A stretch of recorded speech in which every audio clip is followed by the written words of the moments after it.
In the last several weeks, the ground beneath the Caribbean has not stopped moving.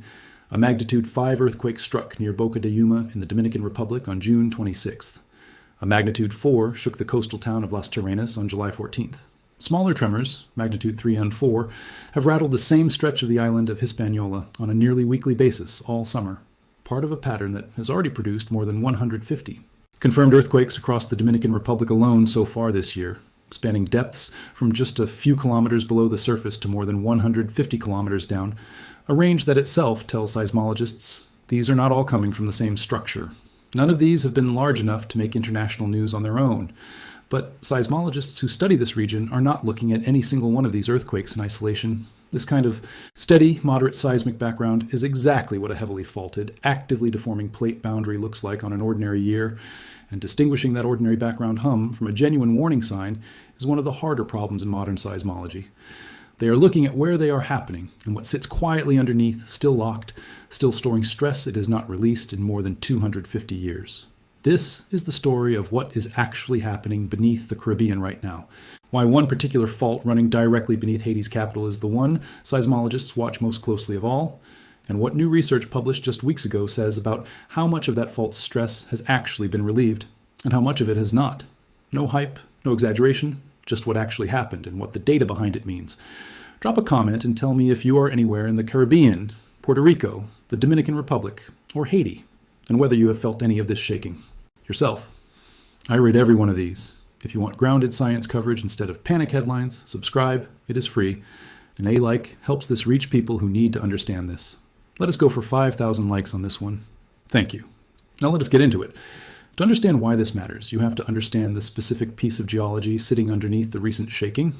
The island of Hispaniola, home to both Haiti and the Dominican Republic, sits directly on the boundary between the North American and Caribbean tectonic plates, one of the most complex and active plate boundaries anywhere in the Western Hemisphere. Running east to west across the southern half of that island is the Enriquillo Plantain Garden Fault Zone, a major strike-slip fault where the two sides of the ground slide sideways past each other, carrying roughly half of the total sideways motion between the North American and Caribbean plates, at a rate of about 7 millimeters a year. That fault runs close enough to Port-au-Prince, Haiti's capital and home to more than 1 million people, that for years it was assumed to be the source of the earthquake that devastated the city on January 12, 2010, killing more than 200,000 people in a matter of seconds. That assumption turned out to be only partly true, and the actual finding is more unsettling than the earthquake itself. When scientists went back afterward with satellite imagery, aerial photography, and ground surveys, they found no significant surface rupture along the Enriquillo Plantain Garden Fault connected to the 2010 disaster. The earthquake had actually occurred on a previously unknown thrust fault nearby, a different type of fault entirely, one that pushes rock upward and over itself rather than sliding it sideways. Researchers concluded that little, if any, of the stress stored along the main strike-slip fault had actually been released that day. In plain terms, the fault everyone assumed had just unleashed its stress in the deadliest earthquake in Haiti's modern history had, in fact, barely moved at all. 1.2 earthquake struck further west along the same general fault system near the town of Les Cayes, killing more than 2,200 people and injuring close to 13,000 more, with total damage estimated between $1.5 and $1.7 billion. That earthquake produced at least 900 aftershocks in the weeks that followed, some strong enough to cause additional injuries and deaths well over a year later. Satellite radar observations after that earthquake showed it had ruptured a real stretch of the fault system, but a stretch located a genuine distance away from where the 2010 earthquake struck. When researchers mapped both rupture zones against each other, they found a gap of approximately 50 kilometers of the Enriquillo Plantain Garden Fault, sitting directly between the two earthquakes that has still never ruptured in either event. That gap sits uncomfortably close to Port-au-Prince itself. This is exactly the kind of unruptured section seismologists call a seismic gap, a segment of a known active fault surrounded by sections that have already released their stress, left standing with nowhere for its own accumulated strain to go. Researchers investigating the history of this fault have found evidence of large historical earthquakes in the region in 1751 and 1770, and separately identified late quaternary ground offsets of up to 160 meters along the fault line, along with a distinct set of smaller offsets consistent with an 18th century rupture larger than magnitude 7 but likely smaller than magnitude 7.6. Some researchers have gone further, examining accounts of an earthquake sequence from April 8, 1860, known locally as the Jour de Pâques, or Easter Day earthquake, specifically to determine whether that 19th century event might have already ruptured part of the very same 50-kilometer gap sitting between the 2010 and 2021 earthquakes, a possibility that would mean the gap has already hosted at least one significant rupture in the historical record, just one that predates modern instrumentation and remains difficult to confirm with certainty. Combined with the finding that the 2010 earthquake barely touched this section at all, the fault running beneath Haiti's capital is now gone, unruptured for a very long time by geological standards, storing stress the entire way. New research published just this year adds another layer to this picture, and it is the closest thing to fresh, hard data the region has produced on this fault in some time.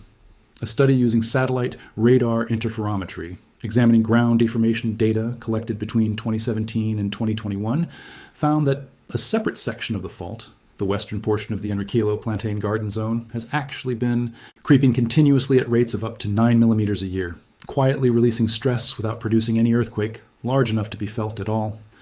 Researchers concluded that this section of the plate boundary appears to accommodate much of its sideways motion seismically, through slow, silent creep rather than through sudden rupture, while the region's larger thrust earthquakes, including the one in 2010, occur instead on secondary faults nearby. That finding is genuinely useful information because it tells scientists exactly which parts of this fault system are quietly relieving pressure on their own, and which parts, specifically the 50-kilometer gap sitting closest to Port-au-Prince, are not. It's worth being clear about what the recent earthquake activity across the wider Caribbean does and does not tell us. The swarm of small to moderate earthquakes across the Dominican Republic this year, concentrated around Boca de Yuma, Punta Cana, and Las Terrenas, are occurring in a genuinely different, though related, tectonic setting further east along the plate boundary, where the North American plate dives underneath the Caribbean plate at the Puerto Rico Trench, producing a distinct band of intermediate depth earthquakes, rather than the shallow strike-slip motion of the Enriquillo Plantain Garden Fault. That subduction zone is itself considered capable of producing a megathrust earthquake, though there have been no such events recorded there in the past century, with the last probable interplate rupture in this specific zone dating back to May 2nd, 1787, an event widely felt across the island with documented destruction at the time. Further west, motion between the plates is accommodated instead along major transform faults running from Isla de Roten through to Haiti, including the Swan Island and Oriente faults, which mark the northern and southern edges of the Cayman Trench, an entirely separate structural feature from the Enriquillo Plantain Garden Fault, even though both sit under the general umbrella of the North American Caribbean plate boundary.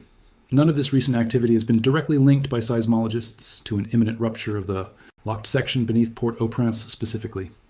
What is true, and what makes this summer's steady drumbeat of small earthquakes worth paying attention to rather than dismissing, is that it confirms this entire plate boundary, from the Puerto Rico Trench in the east to the Enriquillo Plantain Garden Fault in the west, remains an actively deforming, energetically loaded system. One, where a 50-kilometer gap of unreleased stress sits directly beneath a city of more than 1 million people that has already lost more than 200,000 lives to the same fault system once before.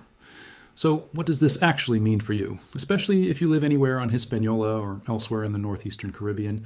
It does not mean a major earthquake is confirmed to strike this specific gap on any predictable timeline.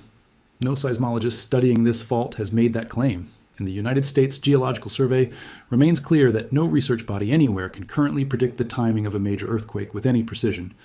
What the science does show clearly is that this 50-kilometer stretch of fault has not released significant stress in either of the two most recent large earthquakes to strike the region, that it sits closer to a major population center than almost any other unruptured segment identified anywhere in the Caribbean, and that the broader plate boundary around it continues to generate the kind of steady, moderate seismicity that reminds researchers the system as a whole remains very much alive.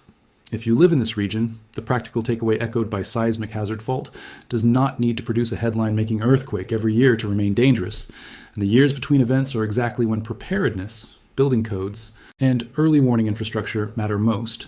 Reconstruction efforts across both Haiti and the wider region since 2010 have focused heavily on building codes, specifically because the level of destruction from that earthquake was driven as much by unreinforced construction as by the size of the earthquake itself, a lesson seismic engineers point to constantly when discussing how a similarly sized rupture on the still, locked section of this fault could play out very differently depending on how the buildings sitting above it have been reinforced in the years since. The honest, grounded summary is this. A steady pattern of small to moderate earthquakes has struck the Dominican Republic and the wider Hispaniola region throughout this year. Activity tied to a genuinely complex and active plate boundary rather than any single new fault suddenly waking up. Buried within that same general region sits a roughly 50-kilometer segment of the Enriquillo Plantain Garden Fault, running close to Port-au-Prince, that failed to significantly rupture in the catastrophic 2010 earthquake and sits outside the rupture zone of the 2021 earthquake as well, leaving it as one of the more concerning unaddressed seismic gaps in the entire Caribbean. New satellite research this year confirmed that a separate stretch of the same fault system is quietly relieving stress through continuous creep, which only sharpens the contrast with the section that is not. None of this confirms exactly when the next major earthquake will strike this specific gap, but it confirms precisely why seismologists keep watching this particular stretch of ground more closely than almost anywhere else in the region, and why the small tremors making headlines this summer, even at magnitudes, most people would barely notice. Keep drawing that same community of researchers back to their instruments. We are going to keep tracking this as new research and new activity come in, sourced the same way we did today, straight from T. United States Geological Survey, peer-reviewed seismology journals, and the researchers actually studying this fault system, not recycled headlines.